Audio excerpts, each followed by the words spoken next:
আসসালামু আলাইকুম প্রিয় ভিউয়ার্স, আমি ওমর ফারুক আবার চলে আসলাম নতুন আরেকটি ভিডিও নিয়ে। প্রিয় ভিউয়ার্স, আজকে কথা বলবো ফার্নিচার নিয়ে।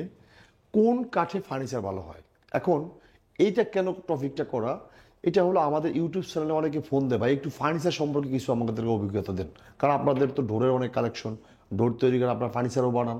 এই জন্য অনেকেই ফোন দেয় যে ফার্নিচার সম্পর্কে আপনারা আমাদেরকে কিছু বলেন। এই জন্যই আমি বলতেছি কোন কাঠে ফার্নিচার ভালো হয় বেশি। এখন প্রশ্নটা হলো, আপনি যদি কাঁঠাল কাঠ, কাঁঠাল এমন একটা কাঠ, এটা খুব লাক্সারিয়াস কাঠ। এটা দিয়ে অনেকে ডোর তৈরি করে, কিন্তু যে বোঝে সে করে, কারণ কাঁঠাল কাঠের ফার্নিচার কিন্তু অনেক সুন্দর গ্রামে।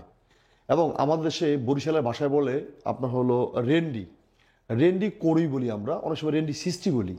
এই রেন্ডি গাছের দিয়েও আপনি ফার্নিচার তৈরি করতে পারেন, কিন্তু এখানে একটা বিষয় হলো যে কোন কাঠের ফার্নিচার সবচেয়ে দীর্ঘস্থায়ী হয়। এইটা হলো টপিক। আসলে এই টপিকটার একটা কারণ যে আপনি সেগুন আছে, চিটাং সেগুন আছে, সেটা ফার্নিচার আপনি বানাতে পারেন। আমার পিছনে কিন্তু ফার্নিচার অলরেডি আছে। চিটাং সেগুনের ফার্নিচার কিন্তু ভালো হয়, কিন্তু প্রাইসটা একটু বেশি পড়ে। এবং যদি আপনি কাঁঠাল কাঠ দিয়ে বানান, গ্রামে আপনার কাঁঠাল কাঠ দিয়ে বানান, তাহলে কিন্তু আপনার দীর্ঘস্থায়ীও ফার্নিচারটা বেশি হবে। কিন্তু এখানে একটা জিনিস থাকবে, কাঁঠাল কাঠ যদি আপনার ফল কাঠ হয়, ফল বলতে উষার হয়, তাহলে এটা দ্রুতই গুণ ধরবে। এটাকে আপনাকে বুঝতে হবে। তৃতীয়ত আছে, বরিশালের ভাষায় বলে রেন্ডি, রেন্ডি কড়ুই বা আপনার হলো মেহগুনি। রেন্ডি একটা, মেহগুনি একটা। রেন্ডিতে যদি আপনার ফল হয়, সেটা 2 বছরের মাথায় আপনার গুণ ধরবে। এবং মেহগুনি যদি ফল কাঠ হয়, সেটাও গুণ ধরবে। আর আকাশমণি, এই গল্পটা হলো আকাশমণিকে নিয়ে। আকাশমণি আর সেগুন, এই দুটা দেখতে প্রায় সেম। যখন একটা মিস্ত্রি তার হাত দিয়ে এটাকে সুন্দর করে পলিশ করে রং করে, আমি কনফিউজ হয়ে যাই যে এটা আকাশমণি না এটা সেগুন।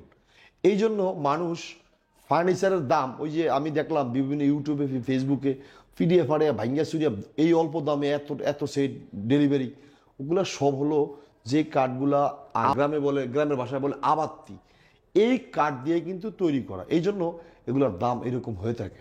এবং আপনি যদি মনে করেন যে না, আমি আকাশমণি দিয়ে যদি আমি আপনি ফার্নিচার বানান, তাহলে আপনি ফার্নিচার কেনার ক্ষেত্রে বা আপনি ক্রয় করার ক্ষেত্রে আপনি ফল ছাড়া আকাশমণি দিয়ে বানাবেন, তাহলে হয়তো বা আপনার এই ফার্নিচারটা আপনার বেশি দিন লংজিভিটি হবে। এখন আকাশমণি এমন একটা কাঠ, এটা যদি ফল হয়ে থাকে, সামান্য একটু ফল হলে কিন্তু দ্রুত গুণ ধরে ফেলবে। এই জন্য বলতেছি, সেগুনের উপরে কোনো কাঠ নেই ফার্নিচারের বেলা। এবং মেহগুনিও আপনি করতে পারেন, এবং আকাশমণি, সকল কাঠ দিয়ে আপনি ফার্নিচার বানাইতে পারেন, কিন্তু বেটার হবে সেগুন। এবং আকাশমণি সহ সকল ধরনের কাঠ দিয়ে আপনি ফার্নিচার তৈরি করতে পারেন, কিন্তু সেটা হবে ফল ছাড়া। আর সেগুনের ফল, কারণ সেগুন কাঠে তো ফল আছে, হ্যাঁ, সেগুনের যদি ফলও থাকে, এইটা একটু লংজিভিটি বেশি দিন থাকে। সেগুনের ফলটা গুণ ধরবে, সেটা কিন্তু একটু লংজিভিটি বেশি।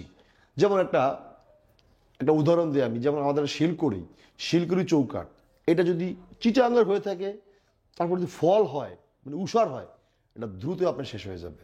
এই জন্য বলতেছি, যারা ফার্নিচার ক্রয় করার চিন্তা ভাবনা করতেছেন বেসডোর থেকে এবং বিভিন্ন জায়গা থেকে, তাদের উদ্দেশ্যে বলবো যে আপনার ফার্নিচার কেনার সময় আপনারা সার এবং উষার এবং কোন কাঠ দিয়ে তৈরি করবেন এটা বুঝে নেবেন। প্রিয় ভিউয়ার্স, আজকের মতো বিদায় নিলাম। দেখা হবে নতুন কোনো ভিডিওতে। আসসালামু আলাইকুম।